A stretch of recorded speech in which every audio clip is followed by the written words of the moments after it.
basé à Kinshasa, en République démocratique du Congo, ainsi que dans plusieurs autres villes à travers le monde.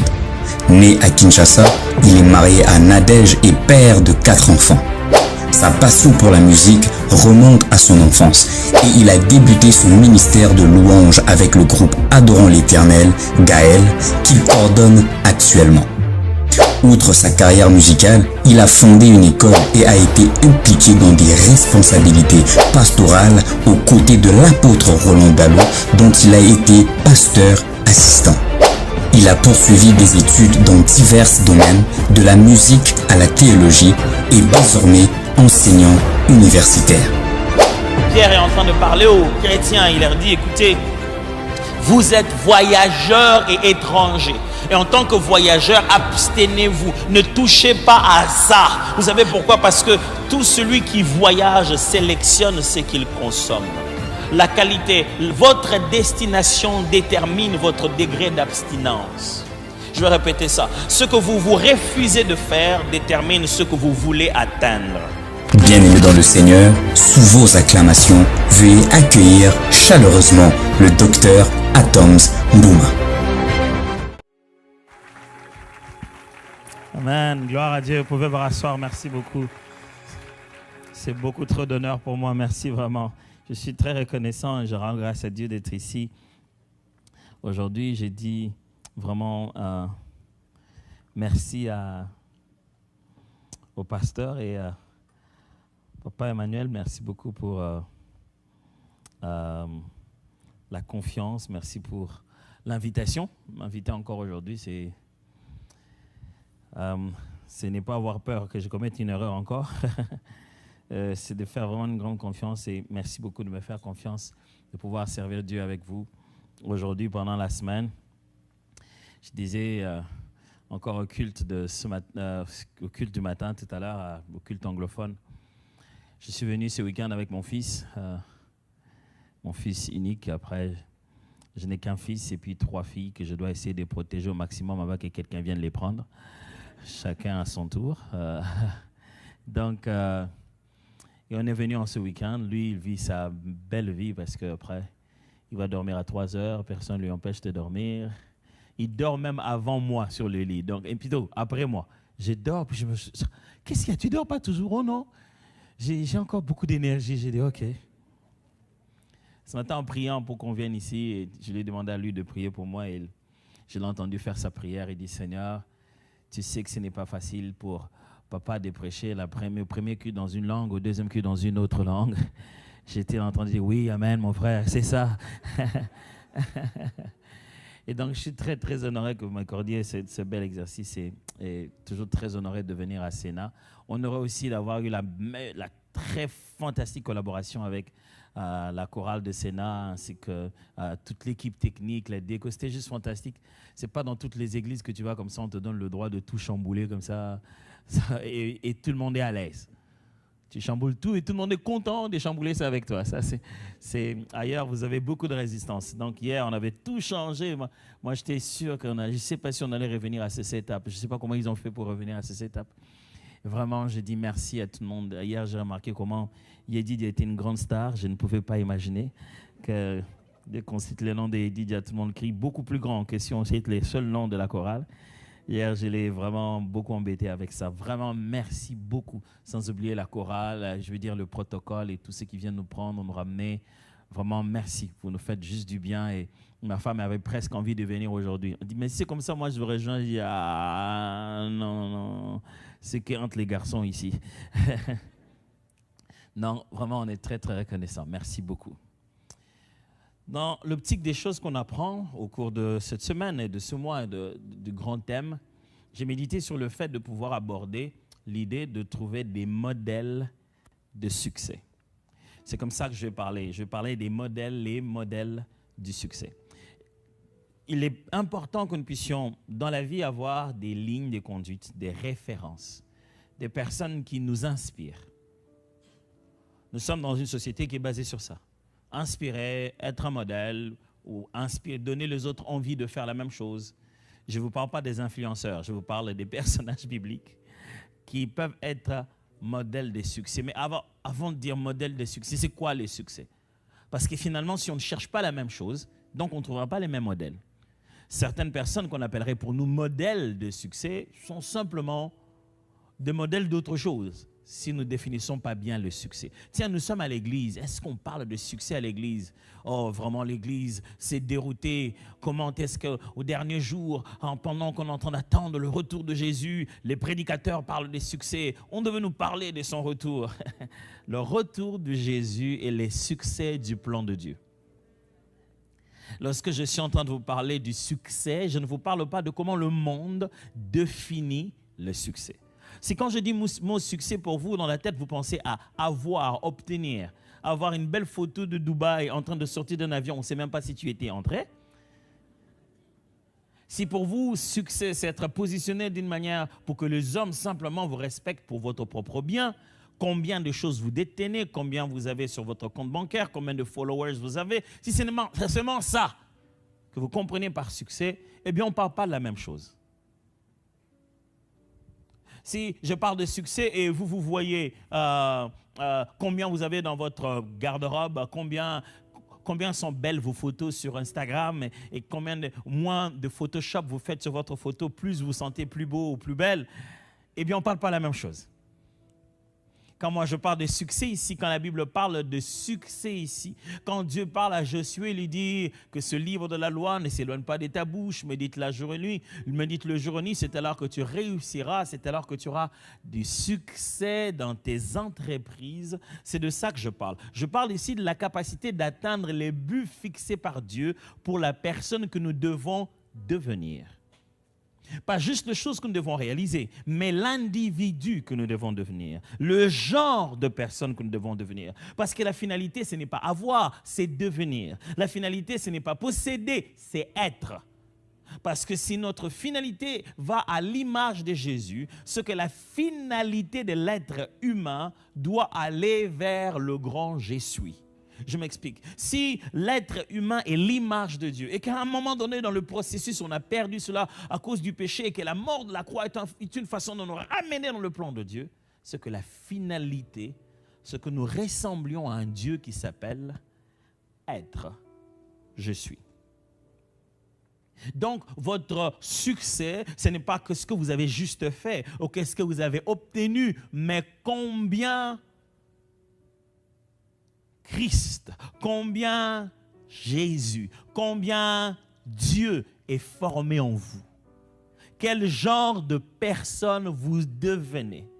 Croyez-le-moi, mes amis, que ce soit les travails, les études, les amis, les maladies ou les guérisons, les bénédictions, les travaux, tout ce par quoi nous passons dans la vie ont pour but de façonner un caractère en nous. Vous croyez vraiment que Dieu a quelque chose à voir avec l'idée de l'argent? Donc Dieu devait attendre jusqu'à ce que les Lydiens imaginent la monnaie et que les Chinois pensent aux monnaies fiduciaires et papier. Et alors dit, alors maintenant je vais vous bénir de ce que les Chinois, les Lydiens ont fait. Tout ce par quoi nous passons ici sur la terre, mes amis, n'ont qu'un seul but, la leçon qui à l'intérieur révélera en toi la nature divine. C'est ce qu'on apprend, de ce qu'on obtient, de ce par quoi on passe, qui nous permet de comprendre quel genre de personne nous devons devenir. C'est ça qu'on appelle un succès. Quand on commence à devenir cette personne-là. Bien sûr que pour le devenir, Dieu nous fait passer par des choses à faire, des choses à vivre. Ce matin, je voudrais juste choisir quelques modèles, quelques exemples des réussites et des succès dans la vie. Les modèles des réussites. On se dit, ah, lui, il a réussi. Il a réussi. C'est-à-dire qu'il a finalement accompli ce qui devait s'accomplir. Jésus, en finissant sa vie sur la terre, quelque temps avant, à la croix, il dit cette belle phrase pour montrer combien il a réussi sa mission. Il a réussi son plan. Tout est accompli. Nous sommes là pour que tout s'accomplisse. On arrive à un point de notre vie où on dit, c'est fait. Ce qui devait être fait est fait. Là où je devais être, je l'ai été. Ce que je devais devenir, je le suis devenu. Qui voudrait mourir avec un sentiment d'échec? Qui voudrait finir sa course en se disant, ah, moi vraiment, si j'avais voulu, j'aurais dû, j'aurais pu. Qui ne veut pas réussir? Le seul moment dans ma vie où je n'aime pas réussir, c'est quand je fais un examen à l'hôpital. C'est la seule fois où négatif est une bonne réponse. Quand on te dit c'est négatif, tu dis oh Seigneur, merci. C'est-à-dire tu vas à l'hôpital pour chercher le négatif. Mais ailleurs, quand on te dit c'est négatif, on n'est pas à l'aise. Je me souviens, à l'époque, pendant la Covid, chaque fois qu'il fallait voyager, il fallait faire un examen de Covid. Des fois, tu avais le billet, tu avais le visa, et tu attendais l'examen la veille 2 jours, et tu priais pour que ce soit négatif. Parce que, bon, je ne sais pas pour vous, mais nous, des fois, tu sentais rien, tu n'avais pas le Covid, mais le papier, lui, avait le Covid. Tu te dis, mais j'ai rien. Et vous attendez 2, 3, 4 jours, tu n'as rien complètement. Mais le papier l'avait. Donc, il fallait prier aussi pour l'impression du papier. Pour qu'une fois imprimé, il n'y ait pas d'erreur et qu'il s'agisse vraiment en réalité de toi. Les modèles de la réussite, je vais vous en choisir 4 à peu près si je réussis. Et au bout de ces 4 modèles, je serai capable de déduire 10 leçons importantes qui peuvent nous aider à comprendre la réussite. Ces personnages dans la Bible ont beaucoup de choses à nous apprendre, mais je les ai sélectionnés sur des points forts qui peuvent nous aider à comprendre la réussite. Dieu veut que nous réussissions. Dieu nous a créés pour réussir, veut dire atteindre le but pour lequel nous avons été créés.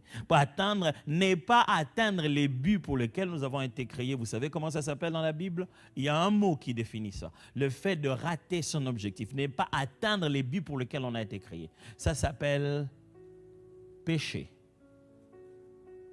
C'est ça le sens du mot péché dans la Bible. Rater son but. N'est pas atteindre le but pour lequel on a existé. Dieu ne nous a pas créés pour pécher. Dieu nous a créés pour sa gloire. Il veut nous voir réussir. Dieu veut nous voir réussir. Mais si la Bible est source de tant de modèles, voyons qu'est-ce que la Bible peut nous enseigner pour réussir dans la vie.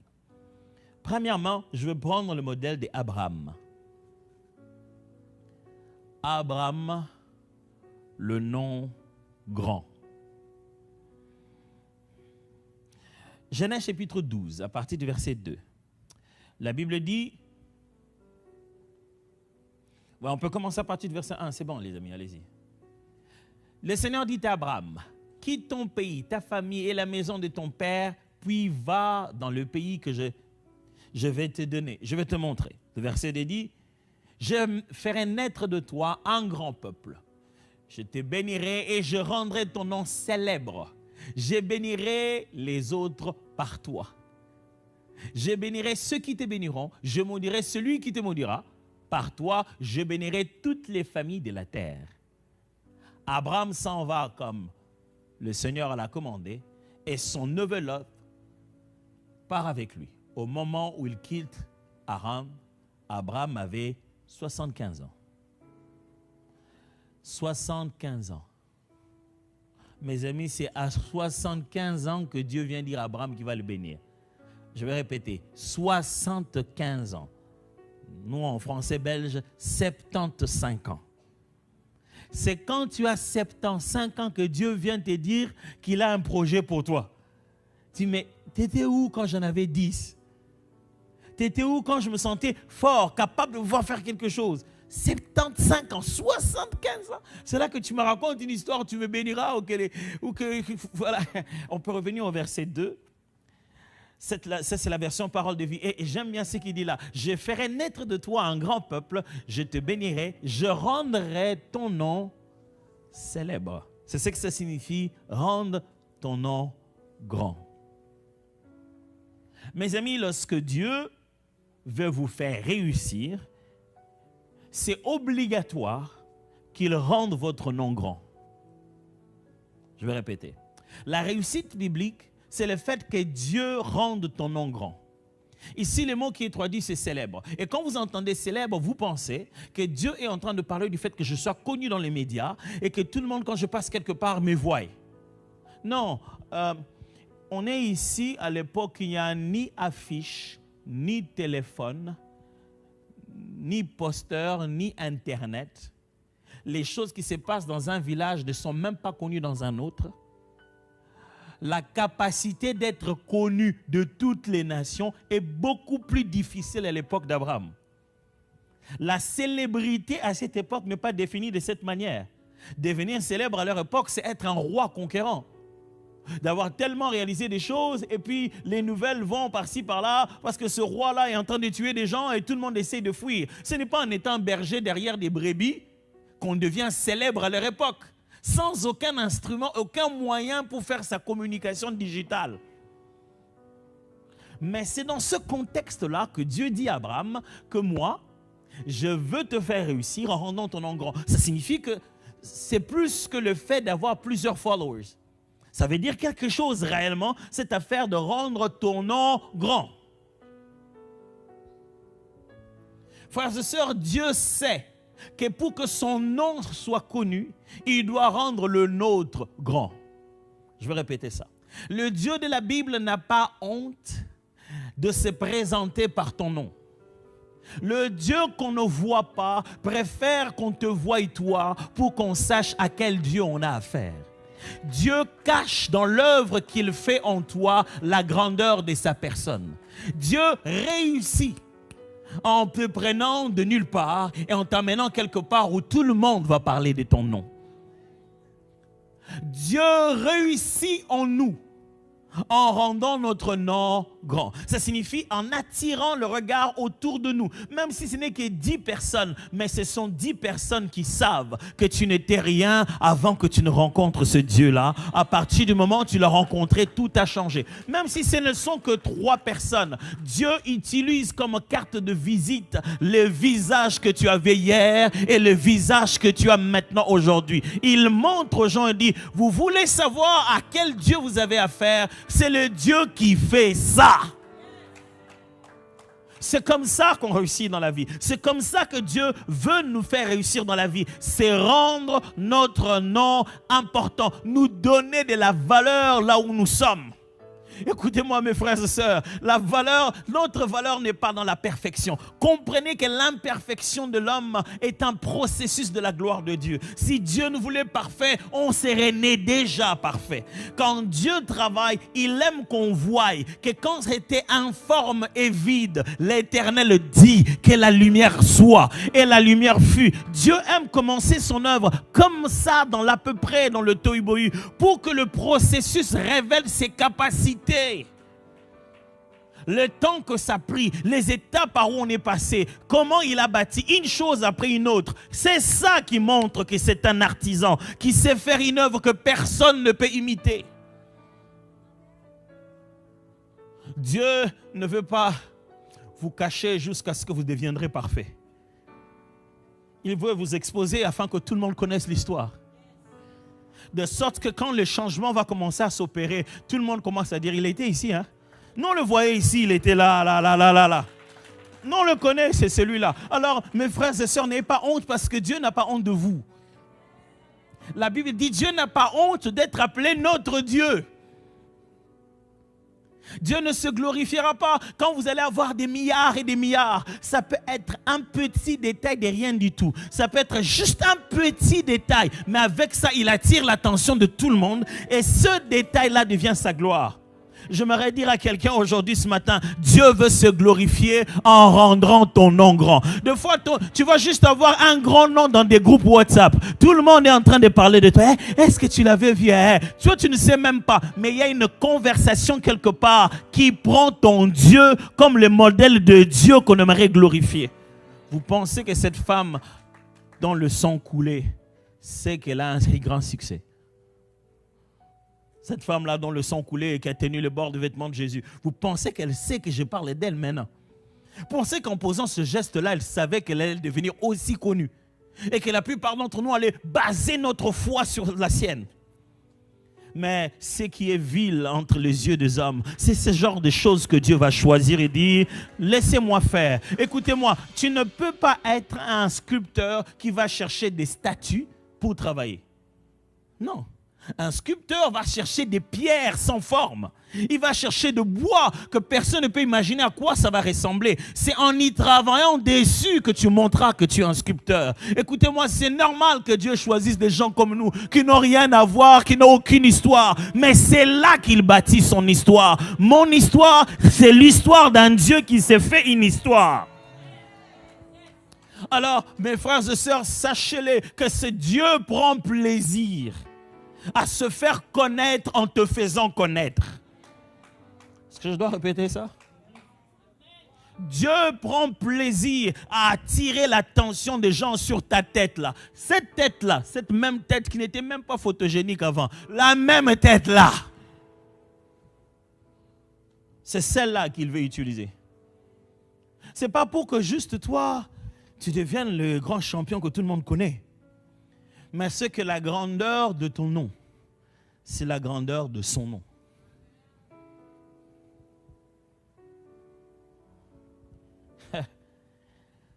Là, ça me rappelle beaucoup le... Fut un temps où, je me souviens, c'était un concert, c'était une célébration, et puis on a fini le concert après. J'étais tellement fatigué et les gens voulaient des photos. Puis moi, j'étais tellement fatigué et les gens voulaient des photos. Et puis moi, j'étais tellement fatigué. Mais les gens voulaient des photos. Et puis j'ai dit, ok, c'est bon. On est venu me dire, mais les gens voudraient quand même que vous preniez des photos. Je dis, ok, à un moment. Mais je dis, moi, j'ai pas envie, je suis fatigué. Des fois, dans ces concerts, je dois travailler avant parce que je suis à la fois instrumentiste et chantre. Donc, il faut faire les choses avec les instrumentistes, faire les choses avec les chanteurs, faire des mises à place. Et je suis le chargé technique du groupe de ma femme. Donc, dans lequel on est nous deux dans le groupe. Elle est patronne, donc tous les autres services, c'est moi qui fais. Et quand je suis payé, c'est un bisou ici qui me dit que l'argent est allé pour les enfants. Mais bon, je ne vais pas me plaindre des problèmes de notre entreprise. Mais c'est pour rire. En fait, j'étais tellement épuisé. J'ai commis l'erreur dans mon cœur de prier, de dire « Ah Seigneur, je suis fatigué ». Vous savez, il y a des choses qu'on fait des fois, on ne se rend pas compte. Hein?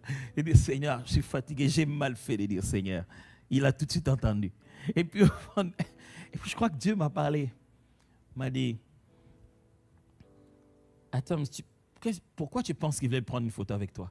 Je me suis dit « Mais c'est certainement parce que, bon, il me considère comme quelqu'un qui est une source d'inspiration, ils vont partager ça avec les autres. » Je dis « Ah, ok. » Et puis il m'a dit « Tu penses qu'il y a 20 ans, ils allaient prendre une photo avec toi ?»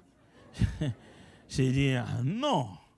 Non seulement qu'ils n'allaient pas prendre une photo avec moi, ils allaient éviter que je sois dans les backgrounds de leurs photos. » C'est les gens des personnes qui m'ont frère, est-ce que tu peux un peu quitter parce qu'on a peur. On a peur que j'apparaisse dans la photo, ça ne va pas être beau du tout.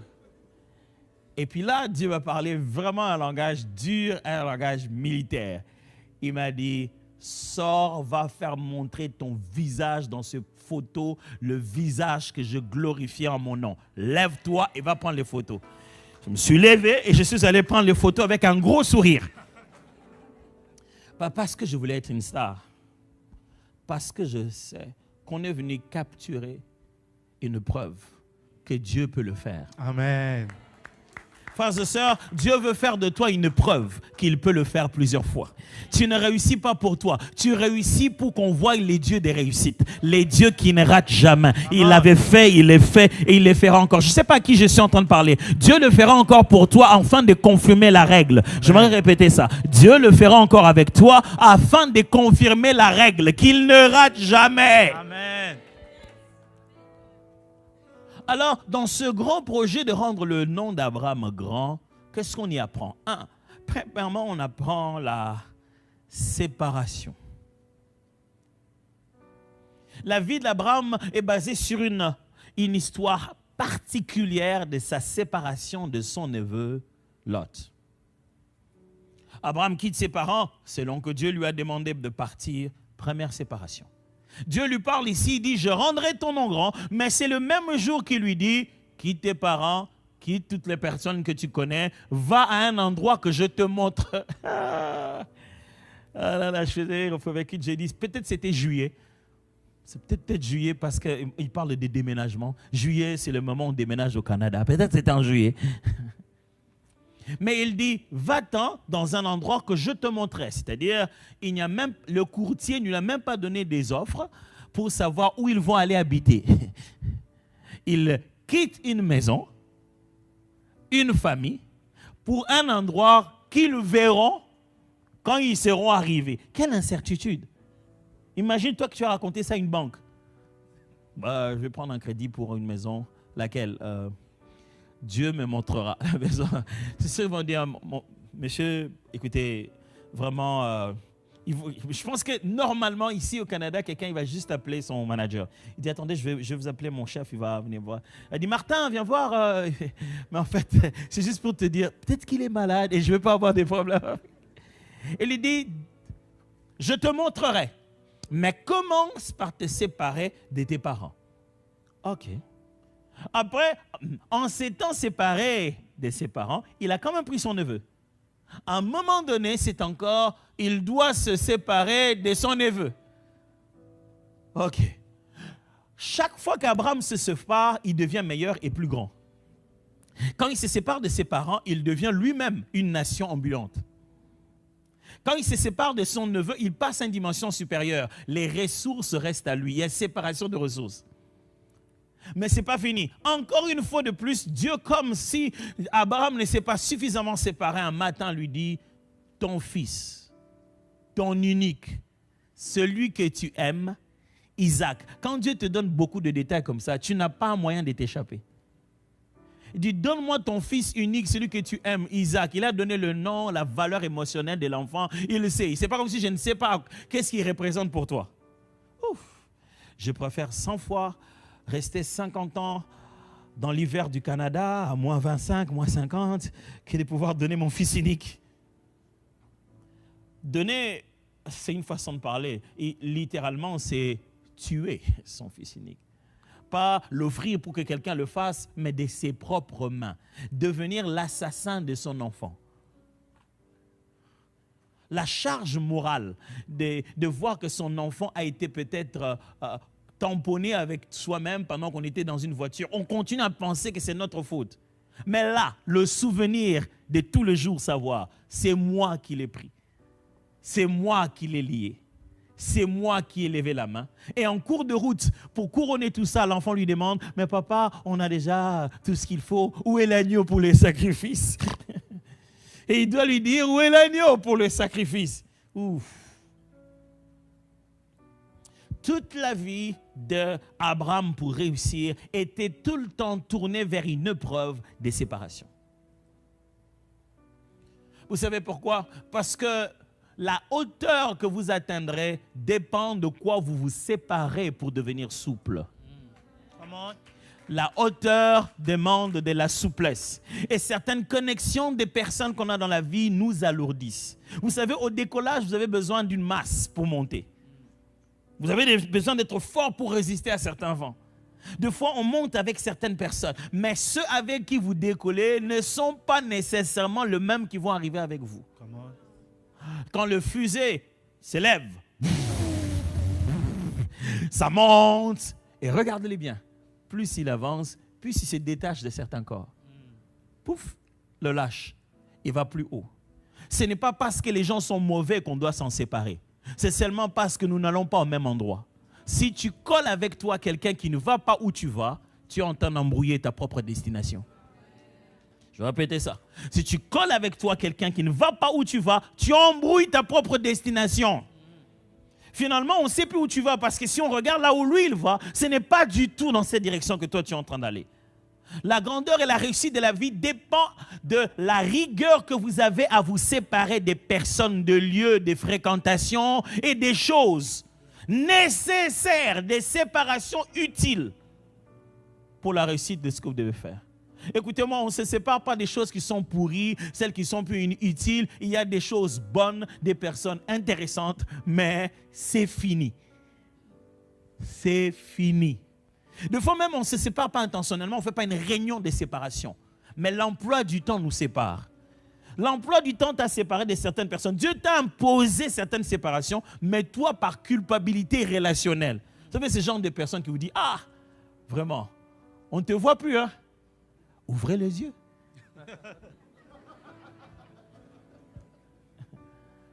Ah, maintenant, tu te fais plus voir. Qu'est-ce que je dois faire? Apparaître.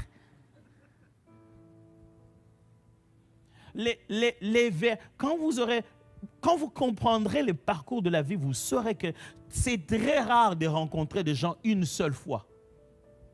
Pour toutes. Une bonne fois pour toutes. Si vous avez été en relation avec quelqu'un aujourd'hui, d'une certaine manière, à un autre moment de la destinée, vous allez le rencontrer encore. Lui, son frère, son ami, quelqu'un qui connaît lui, l'avantage de l'avoir connu va servir quelque part. Mais si vous voulez vous attacher à tout le monde, traverser avec tout le monde toute la destinée de votre vie, ça ne marchera pas. C'est pourquoi si vous devez vous accrocher à quelqu'un, l'appeler mari ou femme, pour toute la vie, vous devez être sûr qu'il fait partie du système de votre requête. Il n'est pas une charge supplémentaire. Sinon, plus vous allez monter en hauteur, plus ça ne va pas marcher. J'ai une question pour vous aujourd'hui. De quoi devez-vous vous séparer pour réussir? Quelqu'un devra se séparer d'un verre, juste un verre, avec du liquide dedans. Juste du liquide dedans. C'est tout. C'est à vous de savoir de quoi je parle. Juste un verre normal, avec un liquide dedans, c'est tout. Juste un verre avec du liquide dedans, juste ça. C'est juste ça qui te sépare, toi et la réussite que Dieu a prévu de te donner. Juste ça. Quelqu'un doit juste sortir d'un groupe WhatsApp seulement. Avoir le courage que ça écrive « Atoms est sorti du groupe ». Et d'assumer ça. Parce qu'il est dans des groupes WhatsApp de la basse-cour. Tout le monde là-bas a des ailes, mais il ne vole pas.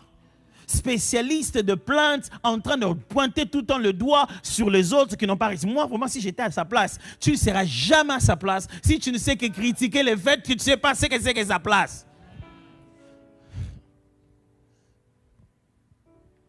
John Maxwell appelle ça les mythes du leadership. Celui qui croit que s'il était à la place du leader, il sera meilleur, n'est pas un bon leader. Parce que de là où on se tient en leadership, tu verras des choses que tu ne vois pas de là où tu le critiques. Tu ne peux pas garantir de réussir à sa place tant que tu n'as pas vu les choses qu'il voit. Attends, arriver là-bas. Vous les voyez tous quand ils font des campagnes. Non, moi, quand je vais devenir, deviens. C'est fini. Dès qu'ils deviennent, on a l'impression qu'on leur donne, ok, maintenant que tu es là, à partir de maintenant. Et du coup, il s'était complètement. Tu as dit, mais il avait dit. Mais il ne sait plus te dire. Ça devient comme le riche et Lazare. Il dit, entre vous et moi, il y a... Écoutez-moi, mes frères, vous ne pouvez pas réussir dans la vie sans vous séparer de votre lit. Vous réveillez de votre lit, c'est comme si vous étiez scotché. Sortir du lit seulement. Je voulais encore dormir. C'est pas possible. Pourquoi le secret de la réussite est dans la séparation? C'est le système dans lequel Dieu a créé l'univers. Lisez le livre de la Genèse. Dieu crée le ciel et la terre, c'est en forme vide. Et qu'est-ce qu'il fait? Il dit que la lumière soit. Dès que la lumière est là, il se met à travailler. Il y avait des œufs de dessus et les œufs de dessous. Et là, il a placé un firmament pour séparer les œufs de dessus et les œufs de dessus. Et il a séparé la lumière et les ténèbres. Il a appelé les lumières jour et les ténèbres nuit. Regardez tout le reste du travail. Il ne fera que des travaux de séparation et d'organisation. La séparation, c'est de l'organisation dans ta vie. Quand Dieu te sépare de gens, il organise ta vie. Quand Dieu te sépare de certains endroits, de certains milieux, de certaines choses, il est en train de réorganiser ta vie. Aujourd'hui, c'est nous qui disons à Dieu, je préfère mes amis que la réussite. Si Dieu leur donnait à eux les occasions qu'il a données à toi, il te lâcherait à une vitesse. Oh, je vous assure. Ah, ça, moi, j'ai appris ça durement. Une fois, un jour, on était en classe. Moi, j'étais toujours au premier banc en classe. Hein. Et des fois, tu as des amis. Voilà, on ne choisit pas toujours tous les amis.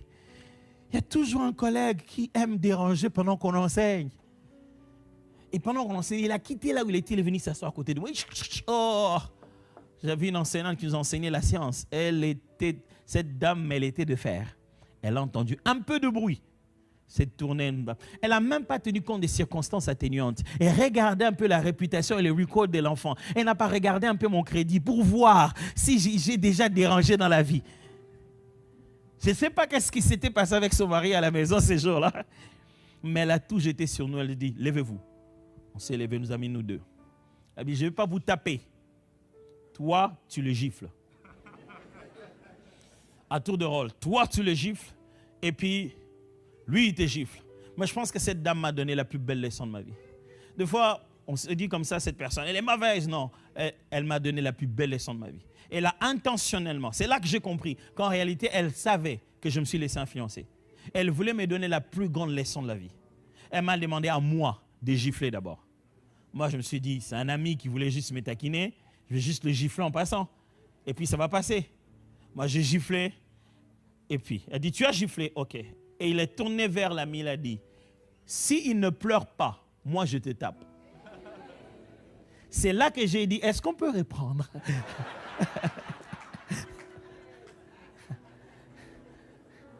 C'est là qu'elle m'a montré la leçon. Il dit, tu vois en réalité, quand les autres ont l'opportunité de te frapper, ils vont te frapper à mort. C'est toi qui joues avec la vie. Et je regardais l'ami pour lui faire signe que non, quand même, à la base, c'est ta faute. Tu ne vas pas quand même me frapper. Tu ne vas pas me frapper comme ça. Elle était en train de m'enseigner en me disant, les autres, pour se protéger, ils sont prêts à te sacrifier. Et quand ils viennent te distraire dans la vie, tu les laisses faire. Le moment où ça sera pour leurs propres intérêts, il va te marcher dessus. C'est ces jours-là que notre amitié s'était séparée parce que je ne pouvais pas supporter les niveaux de gifles qu'il m'avait donné. À partir de ces jours-là, j'ai dit non, c'est aujourd'hui, c'est fini. À partir d'aujourd'hui, on ne se parle plus. Tu ne peux pas comme ça cogner ton ami. Tu m'as cogné comme un ennemi. Mais il a regardé la dame qui avait déjà le bois en main en se disant, je vais te frapper fort. Et il s'est dit, ah! Il ne s'est même pas excusé. Il ne m'a même pas fait signe genre, écoute, c'est pour la bonne cause. Rien. C'est ça la vie, mes amis. Les jours où il a quelque chose, j'ai entendu dire, on appelle ça matière. Les jours où il a une matière sur toi, il va balancer, disent-ils, sur YouTube. Il va balancer sur TikTok. Et toi, tout ce que tu as comme plaisir, c'est de rester avec l'un. Oh mon ami, ce n'est pas ton ami. Ça peut changer n'importe quand. Ce n'est pas ton ami et tu le sais. Tu le sais au fond de toi, ce n'est pas ton ami. Mais parce que tu as tellement peur du qu'en dira-t-on, tu ne veux pas qu'on te prenne pour quelqu'un qui est devenu orgueilleux. Et les gens, ils te prennent pour ce qu'ils veulent. Et tu ne peux rien faire. Je ne cesse pas de rappeler ces derniers temps cette belle image que j'ai vue quelque part sur Internet. J'en ai vu même une autre maintenant qui est passée jusqu'au 5e degré. Donc, ils étaient un couple, ils étaient les deux au sol avec l'âne. Et les gens disent vraiment, les gens ils sont fous, quel idiot. Ils ont une monture, au lieu de la monter, ils sont en train de monter par terre, marcher par terre. Et puis la femme monte dessus et l'homme marche. On dit, quelle femme qui domine son mari. Vraiment, regarde, c'est elle qui domine les ménages. Elle monte sur la monture et l'homme souffre. Et puis l'homme monte à la place, la femme est par terre. Elle dit, quel macho. Il fait souffrir sa femme au sol et lui, il est en train de monter. Et puis après, les deux, ils montent sur la monture. Les gens disent, oh, pauvre bête. Les deux, ils sont montés sur lui. Et puis après, ils sont marchés, ils ont pris la bête, ils l'ont montée. Ils ont dit, vraiment, imaginez ça. Ils sont en train de porter la bête. Ils sont idiots. Il n'y a pas de cas de figure où les gens ne vont pas parler de mal de toi. Il n'y en a pas. Alors, quand il faut se séparer, prépare le sourire et dis bye bye. Avec joie et sourire. C'est bon, c'est fini. Tu ne peux pas t'attendre à une quelconque grandeur dans la vie sans avoir le courage de te séparer. Ah, pasteur, ça fait mal. Oui, ça fera mal. Il n'y a aucun moyen d'attendre les buts de Dieu sans que la chair n'en souffre. Regarde là où tu es. Entre nous, regarde là où tu es. Regarde les amis, les collègues avec qui vous parlez. Regarde les amis. Vous avez 50 ans, mais vous avez toujours des amis. L'association contre le vieillissement. Vos histoires que vous racontez. Entre nous, regardez. Les gens de 50 ans comme toi sont en train de parler de quoi maintenant? Mais vous rêvez encore que vous voulez des petits chéris. Oh! Moi, je vais rester. Je vais chez moi abandonner cette prédication parce que franchement...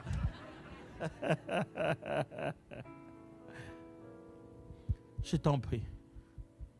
Il est temps de te séparer de certaines choses. Ça ne tient plus de dire « j'étais fatigué, c'est pourquoi je n'ai pas prié ». Ah, franchement, qui t'a demandé 20 minutes? Qui t'a demandé 30? Tu as conduit pendant 45 minutes du boulot jusqu'à la maison et tu n'as pas le temps de prier. Tu faisais quoi dans la voiture? La voiture est l'un des meilleurs endroits secrets où tu peux parler avec Dieu. C'est là que tu apprends que la prière, ce n'est pas fermer les yeux. Que c'est une vraie conversation. Pendant ces 45 minutes, est-ce que tu ne pouvais pas tout lui dire? Parmi les moments où j'ai fait les meilleurs de prière de ma vie, c'est des fois dans la voiture. Il y a des moments où tu pleures au volant du Seigneur, mais c'est quoi ça? Et c'est vrai, c'est authentiquement toi. Il est temps de se séparer des justifications. Un homme de Dieu disait souvent, derrière plusieurs justifications se trouve un mensonge. Plus tu te justifies, plus tu mens. Quand quelqu'un a toujours une raison, c'est qu'il a commencé à concocter un mensonge. C'est que la vérité n'est plus droite. Il a commencé à twister certaines choses. Jusqu'à quand vas-tu te justifier? Jusqu'à quand? Lève-toi juste un matin et ne pars pas. Mais pasteur, qu'est-ce qu'il dira? Vraiment, tu vis de ce que les autres font comme usage de leur propre bouche. Quand ils sortent un peu de souffle d'eux-mêmes, ça t'affecte. Je ne comprends pas ça. Comment quelqu'un a fait usage naturel, indépendant et souverain de ses muscles de sa bouche en sortant quelques respirations et en faisant échapper quelques vents, ça affecte ta destinée parce que tu crois que c'est que lui il pense. Mes amis, non. Si tu ne gifles pas, on va te faire pleurer. Un jour, tu te justifieras en disant « Ah, dans ma vie, j'étais mal entouré. » C'est toi qui t'es laissé entourer. Ah, vraiment, moi, vraiment, c'est juste parce que j'étais mal entouré. Hein. Arrête d'être entouré. Sors du cercle. C'est que vous n'attendiez pas à ça comme prédication. J'avais 10 points. J'ai l'impression qu'il veut que je reste sur un même. En tout cas, écoutez, je reste sur celui-là. Mais la deuxième chose qu'on apprend d'Abraham, c'est la foi. J'avais 4 modèles à vous proposer. Il y avait Abraham, il y avait David, il y avait Christ, il y avait les apôtres. Ça viendra les prochaines fois, pourquoi pas. Mais dans Abraham seulement, la deuxième chose qu'on apprend de lui, c'est la foi. Aujourd'hui, quand nous parlons de la foi, vous pensez tout de suite au fait qu'il y a eu un Jésus qui était venu sur la terre. On doit croire au fait que Jésus était venu ou pas. Non, ou qu'on a la Bible, il faut croire à ce qui est écrit dedans. Non, Abraham est le père de la foi. Regardez dans quel contexte il est. Il n'y a pas de livres, il n'y a pas de dieux faits de chair. Il y a juste un bon matin où il entend une voix, une conviction. La Bible ne dit pas l'ange de l'Éternel apparut à Abraham. Non, il n'y a pas d'apparition physique. Tout ce qu'il y a, c'est qu'il doit être convaincu dans son cœur que cette révélation qu'il a perçue est divine. Et il doit prendre les risques sur base de ça. Sur base de quoi? Sur base de juste ça. Écoutez-moi, dans la vie, mes amis, si vous attendez à être 100% sûr, vous ne ferez rien. On n'avance pas parce qu'on est 100% sûr. Dans la vie, on avance avec une petite voix qui te dit et si ça marche, mais on avance. Ce sont ceux qui sont capables de faire taire cette voix et de continuer à avancer en étant conscients qu'il y a un risque. Ce sont ceux-là qui réussissent dans la vie. Mais si vous voulez que toutes les voix se taisent pour que vous puissiez avancer, elles se tairont lorsque l'opportunité disparaîtra. Quand plus rien, personne ne parle, c'est qu'il n'y a plus rien à faire. Abraham a réussi parce qu'il a fait aveuglement confiance à Dieu. Est-ce que vous avez confiance à Dieu? Ça signifie quoi? Mais bien sûr que j'ai confiance en Dieu. Non, non, non, non. Je suis en train de dire ceci. Est-ce que vous avez confiance à un être qui ne fonctionne pas selon vos paradigmes? Avez-vous confiance à quelqu'un qui ne le fait pas mathématiquement? Parce qu'il s'est dit qu'il est au-dessus des mathématiques. Avez-vous confiance à quelqu'un qui va vous demander de lui faire confiance sur un résultat bancaire sans qu'il utilise des moyens bancaires? Ferez-vous confiance à quelqu'un qui s'y prendrait sans tenir compte d'aucune loi, mais tout en étant irrépréhensible? Il va le faire sans suivre la loi et aucune loi ne va lui empêcher de le faire. Êtes-vous capable de faire confiance à quelqu'un qui va vous faire réussir dans un système dans lequel lui-même n'est pas dedans? Frère, est-ce que nous avons confiance en Dieu? Non, je ne dis pas confiance aux prophéties. Je dis confiance en Dieu. Est-ce que vous pouvez aller vous asseoir et vous dire, il le fera? Ah, moi je vois la folie de mes enfants quand ils ont confiance en moi. Il dit, ah, ma fille, ma troisième fille, elle m'envoie des images, des trucs, elle me dit, papa, trouve-moi ça. Je dis, donc pour toi, le verbe, c'est trouver. Tu sais combien de verbes moi je dois conjuguer avant de conjuguer les verbes trouver? Je dois conjuguer le verbe avoir. Avant ça, le verbe travailler. Et puis le verbe voyager. Et puis le verbe acheter. Et puis le verbe revoyager. Toi, tu me demandes que le verbe trouver. Il me dit, Daddy, trouve-moi ça, je voudrais tellement ça. Et quand je rentre, il dit, tu me l'as trouvé sans aucune inquiétude, sans savoir dans quel pays du monde ça se trouvait. Des fois, on regarde quelque chose dans la télé, il me dit, Daddy, je veux ça. Je dis, entre moi et toi et la télé, c'est loin. Mais elle dit, c'est à ça que ça sert les papas. C'est à trouver des choses comme ça. Et quand je lui amène, autant elle est contente. Oh, merci beaucoup Daddy, merci beaucoup. Je savais que tu allais le trouver. Ah! Une fois, je ne sais plus, on devait être aux États-Unis avec une femme et ils ont demandé un scratchbook à l'époque. J'ai commencé d'abord à chercher. Moi, depuis que j'ai grandi, scratchbook, c'est quoi? J'ai cherché sur Internet, j'ai cherché où on devait aller. Je me suis perdu aux États-Unis là-bas à la recherche des scratchbooks. Je suis allé dans des quartiers où j'avais l'impression que je ne sortirais pas d'ici. À la recherche des scratchbooks. Je suis venu avec le scratchbook et j'étais contente le premier jour. 3 jours plus tard, j'ai trouvé ça par terre. J'ai dit, mais ce n'est pas les scratchbooks pour lesquels j'ai risqué ma vie. Mais c'est ça que sert les papas. On a tellement confiance que toute chose qu'on lui demandera, on croit qu'on l'a reçu. Est-ce que vous avez confiance que votre Père a des moyens que vous n'avez pas? C'est pour ça qu'il peut répondre à vos prières. Parce qu'il n'a pas les limitations que vous avez. C'est pour ça qu'il va répondre à vos prières. Mon fils vient me voir un jour et dit, j'aimerais voir mon ami, est-ce qu'on peut partir avec, je peux partir avec toi? Je dis, où? Son ami habite au Kenya. Vous voulez qu'on sorte le matin, qu'on aille voir son ami qui habite au Kenya? Je dis, mais est-ce que tu sais qu'on est en plein milieu de Montréal? Mes frères, Dieu n'a pas les limites que nous avons. Des fois, nous devenons tellement conscients de nos limites et nous pensons que Dieu fonctionne dans notre système. On lui cite tout ce qu'il faut accomplir pour avoir ce que nous lui demandons. Dieu n'est pas un homme. Frère, Dieu n'est pas un homme. Notre Dieu te bénira de toutes sortes de richesses selon ses richesses à lui. Dieu n'est pas un homme. Et vous ne pourrez pas réussir si vous n'avez pas confiance à un Dieu qui n'est pas un homme, qui va au-delà des moyens des hommes. Dieu n'est pas un homme. Est-ce que vous avez confiance? Nous sommes dans une période où les gens ont confiance à toutes sortes de mysticisme, à toutes sortes de... Les gens font confiance à un câble qu'ils ont mis dans leurs mains, qu'ils ont eux-mêmes façonné. Mais ils ne veulent pas faire confiance à celui qui les a créés. Je t'en prie, fais confiance à Dieu. Même si ce qu'il te demande n'a pas de sens entre ce qu'il te demande et ce que tu dois faire, tu te dis, mais Dieu, je ne vois pas comment les études que je vais faire sont liées avec ce que tu me demandes d'accomplir. Fais confiance à Dieu. Abraham était un fou que de faire confiance à Dieu sur des choses pareilles. Faites confiance à Dieu. Il connaît vos enfants plus que vous. Il connaît votre santé plus que vous.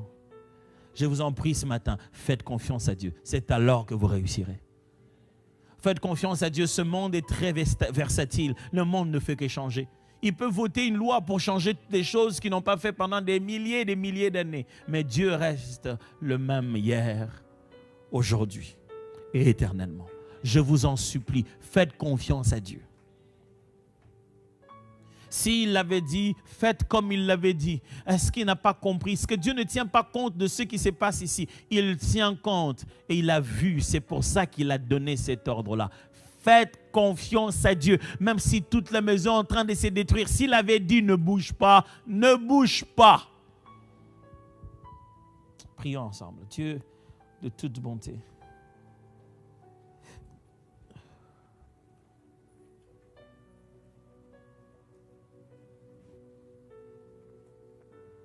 Dieu, tu veux réussir au travers de nous. Tu veux que le monde connaisse le genre de Dieu auquel on a affaire par les simples et mortels que nous sommes, en faisant réussir l'œuvre de nos mains, en nous permettant d'atteindre tes buts et de montrer à tout le monde que tu es vraiment un Dieu. Et pour ça, tu veux que nous apprenions à nous séparer du péché, nous séparer des mauvaises fréquentations, nous séparer des choses qui nous influencent et qui détruisent nos cœurs. Et pour ça, tu veux que nous te fassions aussi confiance, comme Abraham a fait confiance. Abraham crut, cela lui fut imputé à justice. Nous voulons te faire croire. Confiance, Seigneur. Nous voulons te faire confiance. Comme tu l'as dit, comme tu l'as montré, comme tu en as parlé. Nous voulons te faire confiance. Renouvelle notre foi en toi. De foi le tangue, renouvelle notre foi en toi.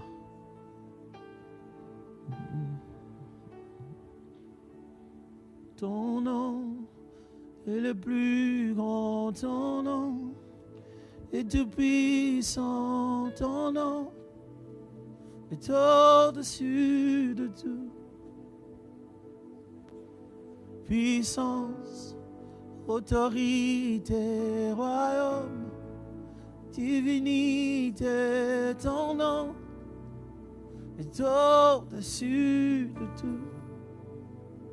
Oh, ton nom est le plus grand, ton nom est tout puissant, ton nom est au-dessus de tout. Puissance, autorité, royaume, divinité, ton nom est au-dessus de tout. Chantons ton nom est le plus grand, ton nom est tout puissant, ton nom est au-dessus. Puissance, autorité, royaume, dignité, ton nom est au-dessus de tout. Une dernière fois, chantons ton nom est le plus. Oh, ton nom est tout puissant. Jésus, ton nom est au-dessus de tout. Oh, puissance, Autorité, royaume, et dignité, ton nom est au-dessus de tout. oui, ton nom, Jésus. Ton nom est le plus. Et tout puissant. Oui, ton nom, Jésus. Au-dessus de tout.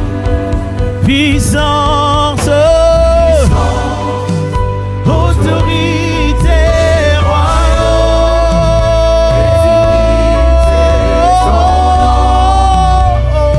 Au-dessus de tout. oui, ton nom, Jésus. Ton nom est le plus grand. Ton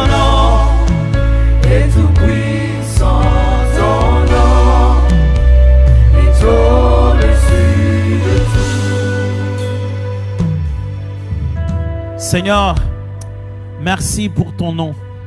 C'est ce nom-là qui rend le nôtre grand. Jésus, le nom au-dessus de tout nom.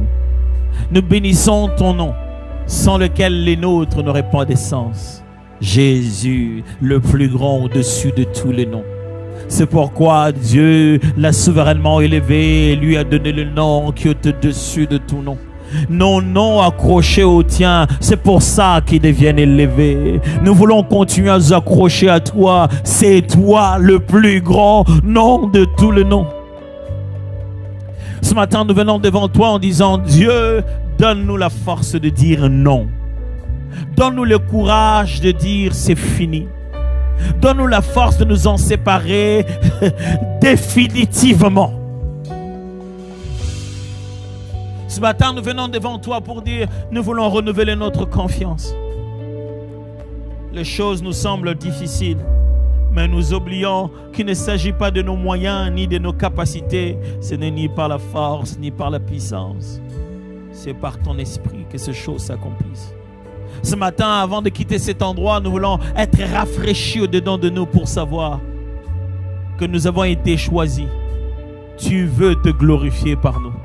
Oh oui, on aurait voulu être plus beau, plus présentable, plus intellectuel, mais tu as pris des choses viles de ce monde pour pouvoir confondre les plus importantes. Tu nous as choisis, on n'en est pour rien. On aimerait juste nous réjouir du fait que le plus beau d'entre 10 000 a jeté le regard sur nos pauvres vies et a décidé de prendre la poussière que nous sommes, d'en faire des vases d'honneur. Oh précieux Jésus, merci d'avoir donné autant de valeur à nos vies. Et ce matin, nous prenons conscience que tu veux nous voir réussir.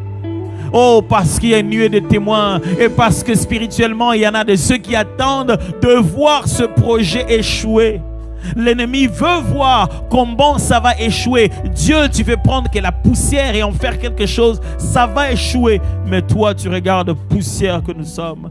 Tu te dis, avec eux, je vais faire des exploits. Je vais étonner le monde entier. Avec eux, même s'ils ont 75 ans, quel que soit l'âge, quelle que soit la couleur de peau, quelle que soit l'origine, quelle que soit la source familiale, quelles que soient les études, ceux que je choisis, je veux me glorifier au travers d'eux. Et nous sommes là en train de contempler ces choix immérités que tu as placés sur nos vies et nous disons, gloire à toi Seigneur, gloire à toi Jésus, gloire à toi d'avoir pensé à nos petites vies, gloire à toi d'avoir choisi nos vies sans valeur, gloire à toi de nous avoir placés dans ta liste, gloire à toi de nous avoir invités dans ton palais royal, gloire à toi d'avoir inscrit nos noms dans le livre de grandeur, gloire à toi de nous avoir entourés de bonté et de grâce, gloire à toi Jésus.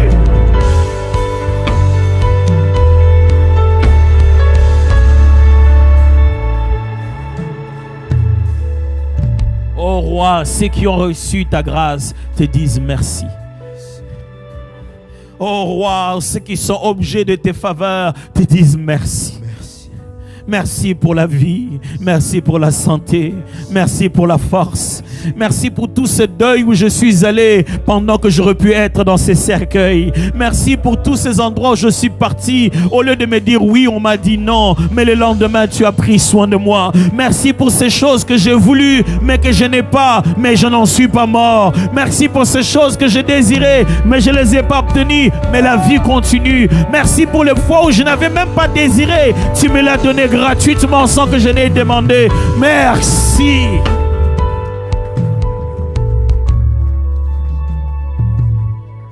Oh roi, ceux que tu as aimés te disent merci. Cet amour que tu développes en notre faveur, est-ce qu'il devrait avoir une raison pourquoi Dieu nous aime? C'est juste parce qu'il est amour. Oh, c'est pas une histoire d'offrande, ce n'est pas une histoire de cantiques ou de chants. Tu nous as regardés lorsque nous étions une masse informe et vide. Tu nous as aimés. La Bible dit lorsque nous étions encore pécheurs, Christ est mort pour nous. Tu ne nous as pas aimés parce qu'on est venu à l'église. Lorsque nous étions encore de l'autre côté, ton amour a débordé jusqu'à passer dans l'autre camp. Tu es allé nous chercher dans les ténèbres pour nous ramener dans le royaume de fils de ton amour. Tu as un plan, Dieu. Tu as un plan. Tu n'aurais pas fait un si grand sacrifice Si tu n'as pas pour but de réussir avec nous, si tu n'as pas échoué avec Abraham, tu n'échoueras pas avec moi. Si tu n'as pas échoué avec Jésus, tu n'échoueras pas avec moi. Si tu n'as pas échoué avec Paul, tu n'échoueras pas avec moi. Je refuse d'être un plan d'échec d'un Dieu qui est une palmarès de réussite à tous les coups.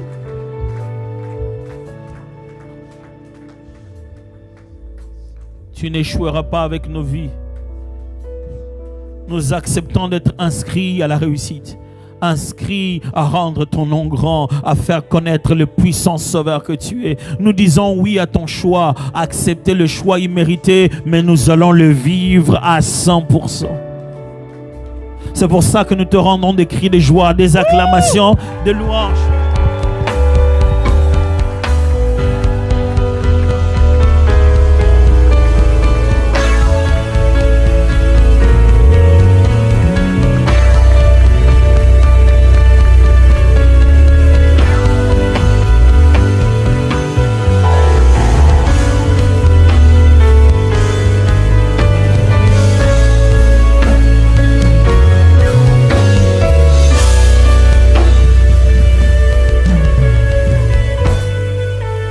Gloire à Dieu. Merci beaucoup. Nous bénissons le Seigneur pour son serviteur et pour cette parole qui nous bénit et qui nous édifie. Gloire au Seigneur. Alors je vais prier pour que les protocoles nous assistent avec les enveloppes de la mission. Donc peut-être en arrivant, tu as trouvé une enveloppe sur la chaise. Cette enveloppe-là n'est pas pour les offrandes ordinaires, tes dîmes, tes offrandes, tes libéralités. Cette enveloppe-là, c'est juste pour la mission, c'est-à-dire l'équipe que nous envoyons, parce que nous ne pouvons pas aller tous, pour faire la mission dans nos extensions pour gagner les âmes. Alors, nous voulons les aider parce qu'on ne peut pas tout le temps les accompagner, on veut aller avec eux. Donc, c'est comme ça que cela ne vient pas de prophète Harry. Voilà pourquoi je voulais préciser cela. Cela ne vient pas de prophète Harry, il n'a jamais demandé quoi que ce soit. Cela ne vient pas non plus de pasteur Robin. C'est ce que moi, j'ai proposé au pasteur et au prophète pour que nous puissions essayer d'aider et de soutenir l'équipe. Pour avoir été des fois en déplacement dans certains endroits, je sais comment ça peut être des fois difficile et compliqué. Donc, alors on veut les soutenir. C'est comme ça que maintenant, 2 semaines avant la fin du mois, on va venir, on va trouver ces enveloppes-là sur les chaises. Nous pouvons prendre cela, partir avec ça et 2 semaines après,